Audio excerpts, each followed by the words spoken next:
Anda menyaksikan kabar khusus TV One Bersatu Melawan Corona. Berikut perkembangan terkini penanganan COVID-19 yang disampaikan langsung oleh juru bicara penanganan COVID-19, Ahmad Yuryanto. Ini juga menimbulkan banyak kesulitan yang diderita oleh saudara-saudara kita karena aktivitas kehidupan ekonomi sehari-hari mereka yang kemudian terputus, kemudian juga kesempatan untuk bekerja juga berkurang dan sebagainya. Oleh karena itu, di dalam rangka untuk membangun jaring pengaman sosial, maka diperlukan adanya data yang akurat, yang transparan terkait dengan dampak yang ditimbulkan. Di samping juga diperlukan penjelasan kepada masyarakat yang detail tentang COVID ini dengan menggunakan berbagai media, baik melalui website resmi covid19.go.id, kemudian juga melalui saluran-saluran yang lain. Oleh karena itu, kita harus mengikuti ini dan kemudian ini adalah upaya yang paling baik untuk menghindari berita-berita yang menyesatkan, yang kemudian tidak bisa dipertanggungjawabkan dan hanya menimbulkan kegelisahan saja. Baru saja kita juga mendengarkan bagaimana upaya penegakan hukum yang dilaksanakan oleh Kepolisian Republik Indonesia terkait dengan pelanggaran-pelanggaran, bukan hanya terkait dengan pelanggaran mudik, tetapi juga terkait juga dengan pelanggaran disiplin pelaksanaan PSBB. Saudara-saudara, kita harus patuhi ini semuanya dan sudah menjadi komitmen kita bersama untuk menyelesaikan permasalahan ini dengan tidak mudik. Kemudian ada jaminan bahwa kebutuhan masyarakat terutama untuk bahan pokok harus selalu tersedia. Oleh karena itu, ketersediaan logistik, kemudian jaminan supply atau jaminan distribusi, mulai dari sentra produksinya sampai kepada pengguna, dari pusat sampai kepada daerah harus berjalan dengan baik. Karena ini menjadi salah satu bagian dari penguatan jejaring pengaman sosial kita. Kemudian stimulus ekonomi telah diberikan oleh pemerintah kepada masyarakat yang terdampak. Ini semata-mata agar masyarakat bisa menjalankan hidupnya dengan wajar, dengan tenang, sehingga keinginan bersama kita untuk kemudian memutuskan rantai penularan COVID-19 dalam mengatasi pandemi ini bisa dilaksanakan dengan baik. Oleh karena itu ini yang menjadi penting. Dan kita yakinkan bahwa kebutuhan-kebutuhan terkait dengan kebutuhan rawatan dan sebagainya disiapkan oleh pemerintah. Oleh karena itu, saudara-saudara sekalian, COVID-19 ini dapat dicegah dengan kedisiplinan yang kuat, dengan semangat gotong royong yang tidak terhenti. Telah banyak sekali relawan yang bekerja membantu kita. Ada beberapa petugas kesehatan, ada perawat perempuan yang bersedia menjadi relawan sebagai kru ambulan, bahkan juga merangkap sebagai pengemudi ambulan. Padahal yang bersangkutan ini adalah perawat dari Maluku Utara, dari Halmahera. Kemudian beberapa juga perawat anggota militer, anggota kepolisian, yang kemudian menjadi relawan di Rumah Sakit Wisma Atlet, di Rumah Sakit Pulau Galang. Semuanya ini adalah bentuk kepedulian dalam rangka memberikan layanan yang terbaik untuk penderita COVID. Oleh karena itu, inilah contoh-contoh yang harus kita teladani. Merekalah yang kemudian rela meninggalkan keluarganya, berjuang untuk kita, untuk masyarakat, dalam rangka untuk merawat kasus COVID yang membutuhkan layanan rawat. Inilah peran kita untuk kemudian tidak keluar rumah, tetap berada di rumah. Karena bagaimanapun juga ini yang menjadi beban layanan yang lebih besar untuk rumah sakit. Oleh karena itu, dengan kita tidak melanggar ketentuan untuk tetap tinggal di rumah, maka sebenarnya resiko untuk tertular itu juga akan menjadi turun. Oleh karena itu, pastikan ini. Kita bisa melakukan banyak sekali langkah-langkah kegiatan dalam rangka mencegah penularan COVID-19 ini. Yang pertama adalah ini yang mudah-mudahan kita bisa merubah gaya hidup kita sekarang bersama masyarakat, membiasakan untuk mencuci tangan, tentunya dengan menggunakan sabun dan air yang mengalir. Karena bukan hanya virus yang akan mati dengan cara-cara ini, tetapi juga bakteri yang lain yang sering kali menimbulkan penyakit juga akan bisa kita bersihkan. Inilah gaya hidup yang baru yang kemudian bisa kita pertahankan seterusnya. Kemudian dengan semakin banyaknya kasus yang berada di luar, apalagi ini kasus tanpa gejala, artinya bahwa potensi menjadi sumber penular itu cukup besar. Kita tidak pernah tahu siapa mereka.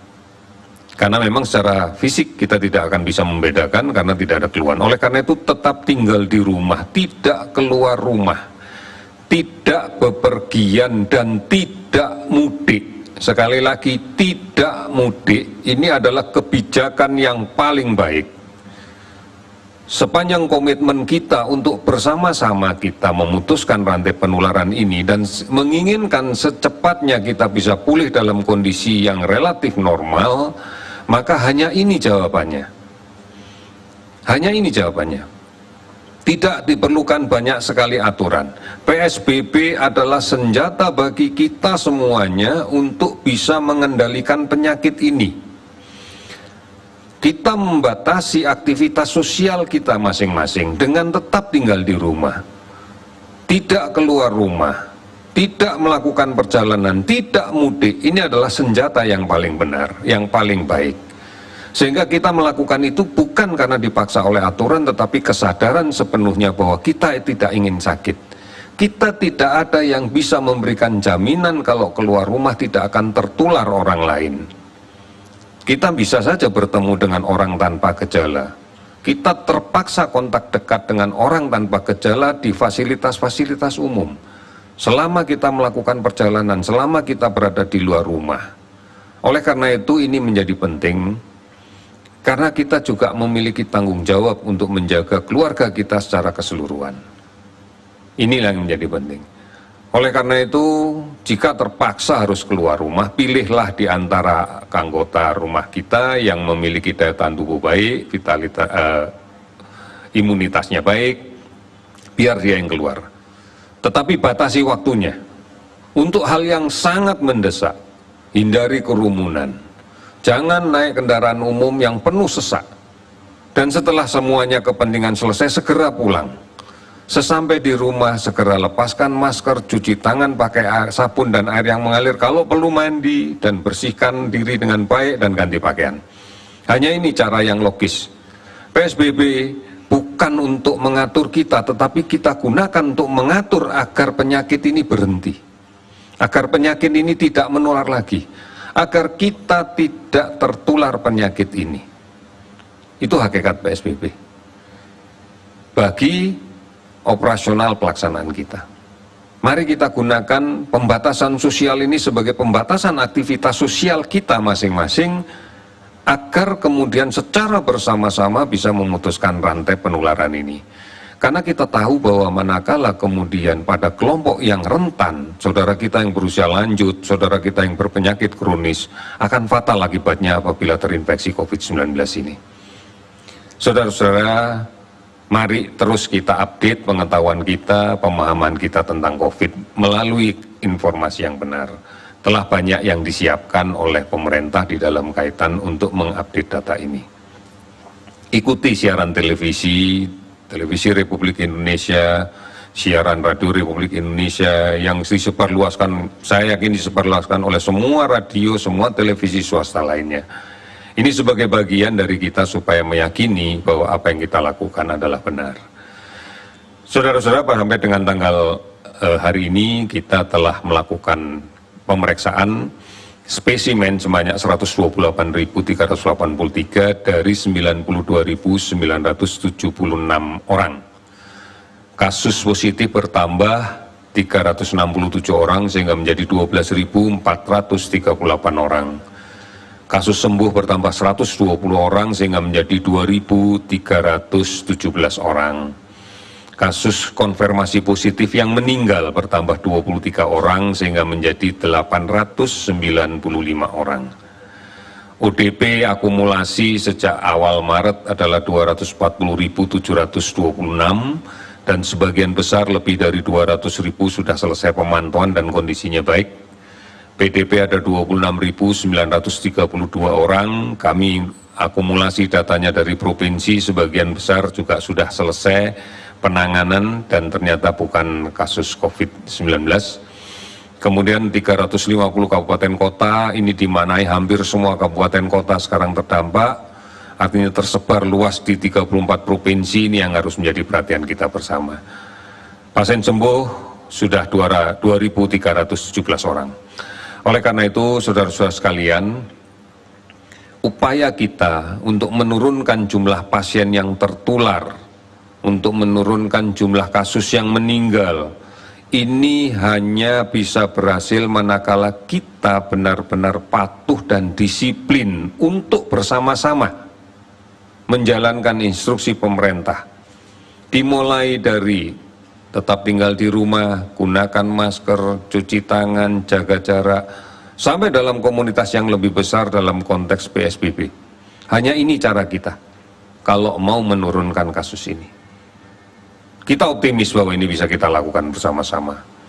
Karena kita yakin bahwa kita masih mampu untuk melaksanakan gotong royong dan bersatu. Kita masih mampu untuk secara terus-menerus tanpa terputus melawan COVID-19. Kita masih memiliki komitmen yang kuat, mulai dari pusat sampai ke daerah, mulai dari pemerintah pusat sampai pemerintahan desa, sampai ke RW, ke RT, sampai keluarga. Kita mampu melakukan ini, saudara-saudara sekalian. Mari kita komitmen bersama untuk mengendalikan ini sehingga di bulan Agustus kita betul-betul sudah bisa merasakan kemerdekaan kita dari tekanan pandemi COVID-19. Ini adalah perjuangan kita. Bukan orang lain yang bisa menyelesaikan permasalahan ini, hanya kita. Dengan modal yaitu gotong royong dan kebersamaan. Untuk peduli, mematuhi ketentuan tentang bagaimana memutuskan rantai penularan ini. Saya yakin, kita semua yakin, dan dunia pun yakin bahwa kita bisa menyelesaikan ini. Karena sebenarnya apalah, kitalah yang kemudian bisa menyelamatkan keluarga kita sendiri. Hanya kita yang bisa menyelamatkan keluarga kita. Hanya kita yang bisa menyelamatkan bangsa kita. Hanya kita yang bisa menyelamatkan Indonesia. Kita yakin, kita bisa, kita pasti bisa. Sekian dan terima kasih.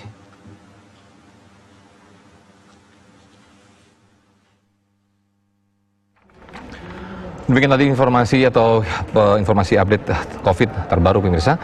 Telah bertambah sebanyak 367 kasus positif, kemudian sembuh sebanyak 120 orang dan meninggal dunia sebanyak 23 per hari ini, hari Rabu tanggal 6 Mei 2020. Saya Muhammad Sofyan, sampai jumpa.